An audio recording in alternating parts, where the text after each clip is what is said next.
Patriots, baby. The Inky Man. And he's on the dog. And he's on the dog. It is real. And he's on the dog. And he's on the dog. Hold your ears, folks. It's showtime.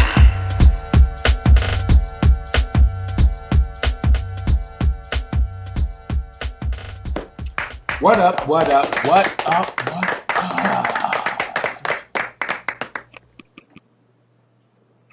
It's your boy. The Inky Man. So, first of all, let's just jump right into the show, right? I have a comment to address. Actually, you might have a few. So, let us adjust some comments. Adjust some comments, yeah. What did you say?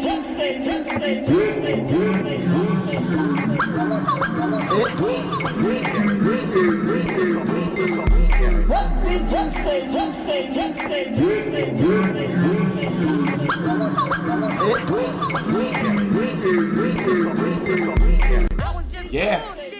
Aunt Esther. I remember I put that post up and the brother came on here and said that she was a smoke show. Word up. It's crazy because, you know, if you watch Sanford and Son, if you watch Sanford and Son and you see Aunt Esther, that's not what you think is going down. You know? It's amazing, right? It's amazing. Next.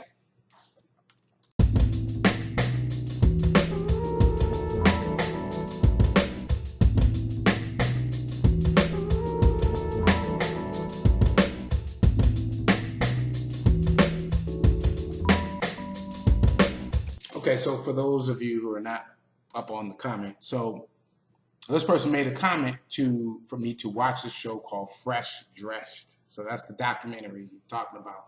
And that's what I'm actually going to talk about today. So I'm going to go ahead and review that real quick. But let me make sure. Okay. The real quick news. I don't know if y'all remember. I had told a story about this dog, and I was calling the dog Ludacris.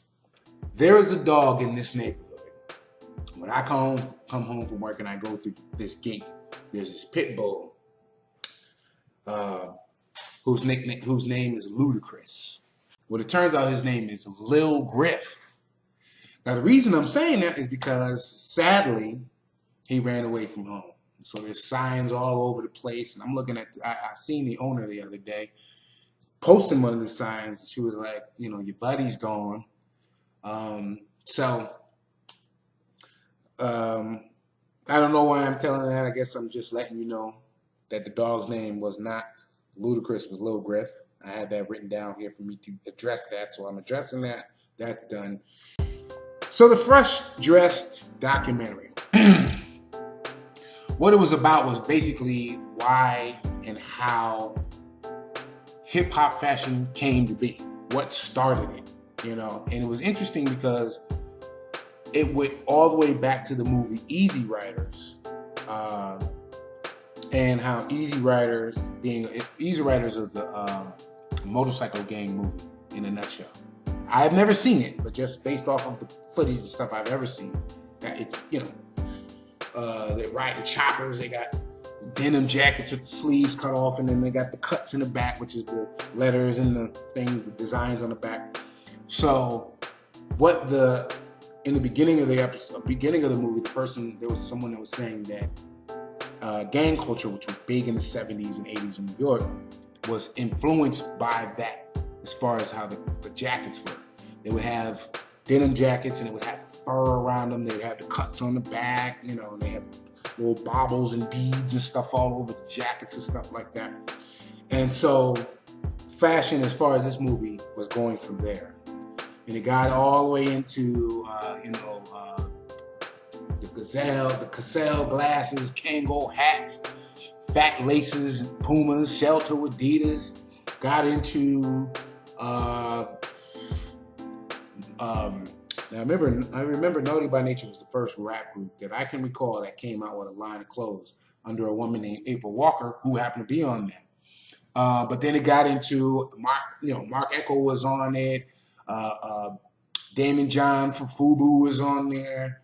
Cross Colors, Carl Jones from Cross Colors. There was a lot of different fashion that we used to wear in the 90s when that was, was big. That was in there. Then it kind of just moved up into why we were wearing polo and things. Why we were wearing polo came before that. That's an interesting story. There was a gang in New York called the Lowlifes. I know about this, but it's interesting because the movie kind of got into that, but I know a little bit about it. So the Lowlifes was a crew of guys. Actually, it was two crews that stole clothes from stores, and they'd wear them outside, but they also sold some of the clothes. Well, these two boosting crews got together and they called themselves the Lowlifes, L-O, Lifes, because they wore polo, Ralph Lauren clothes. So they would get off, and this was in the movie, they would literally run in stores and just grab everything they can and run out the stores. Now, if you watched the Wu-Tang Saga that was on Hulu, I believe it was the second season, there was a character in there, and she was a booster, and she was selling clothes, and you've seen the Lowlifes in there, running in the stores, grabbing a whole bunch of stuff coming out. So that was interesting. But the point of that was kids from the ghetto, people in New York, specifically this crew was from New York, they were aspiring to wear the clothes that gave off success. Polo, Gucci, Ralph Lauren polo, Tommy Hilfiger,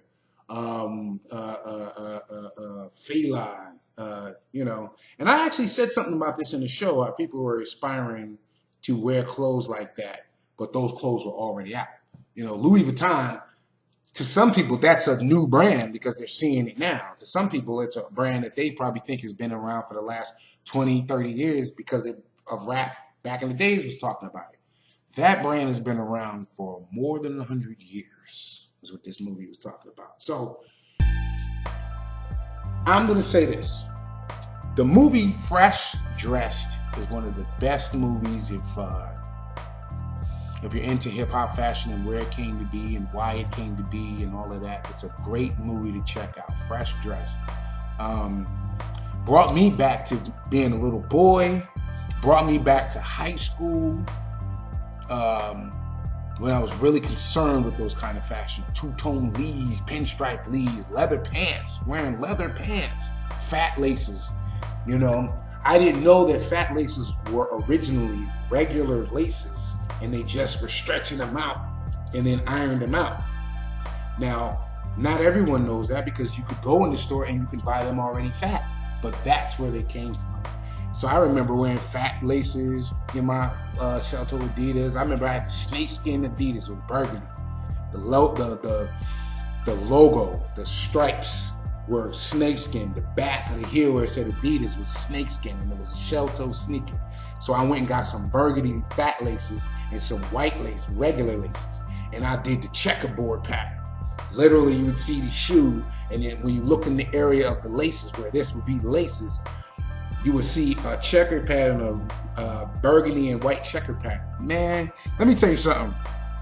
That show had me so amped up, especially when it got to the denim, because I can recall people wearing denim jackets with the paintings on them, and people wearing their jeans with the paintings on them.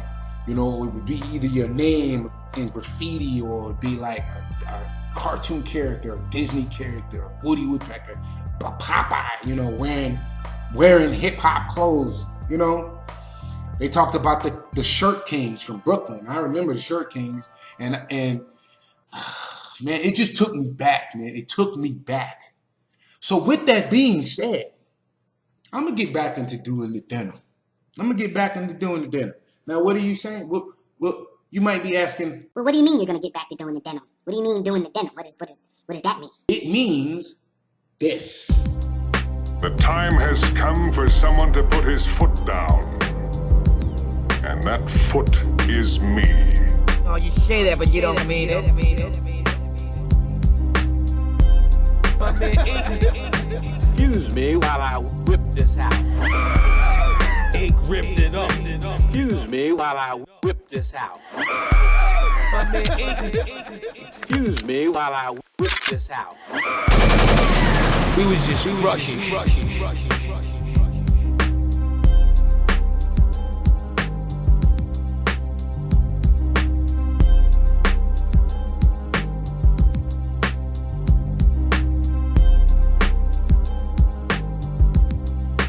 I'm getting back to doing the denim.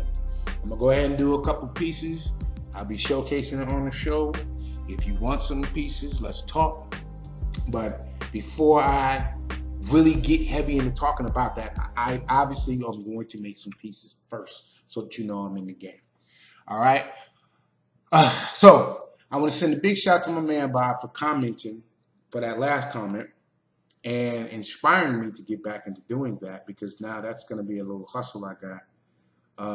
And I love doing it. The reason I'm called Inky Mann is because I used to draw cartoons. Not tattoos, not because I spilled ink, not because I'm black. Inky Mann is a cartoonist name. That was my pen name when I drew comics. And I also used that name when I did people's denim jackets and their jeans and all that. Big shout out to my man Mike Clemens, who will always be a rival of mine because he stole an idea I had back in the day. I used to have this rabbit called the Ruthless Rabbit, and he had a bucket hat and a hoodie. And I was making that on people's jackets. And then the next thing I know, Mike Clemens, who lived a couple of streets behind me, he was doing the same thing. Remember that, Mike? You remember that?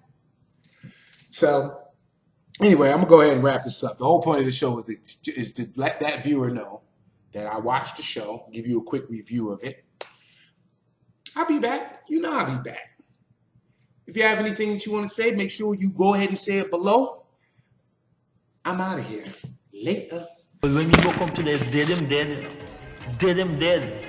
Come I go shot him. Me name my heart, my thing. Me just go kill him. From the control space and from birth.